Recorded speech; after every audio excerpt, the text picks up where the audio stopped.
জানেন কি এক ভুল সিদ্ধান্তে কিভাবে ধ্বংস হয়েছিল এক অহংকারী রাজার সাম্রাজ্য? একসময় অহংকারী এক রাজা ছিল সহস্রবাহু কার্তবীর্য অর্জুন। তার হাজার বাহু, অপরাজেয় শক্তি, দেবতাও যাকে ভয় পেত। শিকার করতে করতে একদিন পৌঁছালেন ঋষি জামদগ্নির শান্ত আশ্রমে। কিন্তু সে জানত না সেই তপবনে লুকিয়েছিল ভাগ্যের ফাঁদ। সেখানে তিনি দেখলেন কামধেনু, এমন এক অলৌকিক গরু যে কিনা সব ইচ্ছা পূরণ করে। রাজা থমকে গেলেন। লোভ ধীরে ধীরে গ্রাস করল তার মনে। তিনি বললেন, এটি এখন রাজ্যের সম্পত্তি। ঋষি শান্ত গলায় বললেন, না, এটি আশ্রমের। না শুনলেন রাজা, বল প্রয়োগে ছিনিয়ে নিলেন কামধেনু।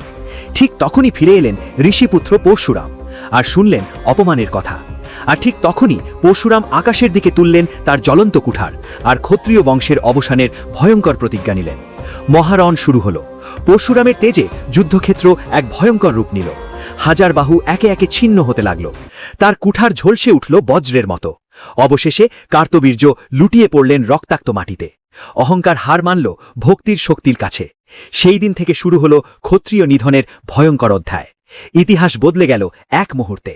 মনে রাখবেন, অহংকার যত বড়ই হোক, পতন তার নিশ্চিত।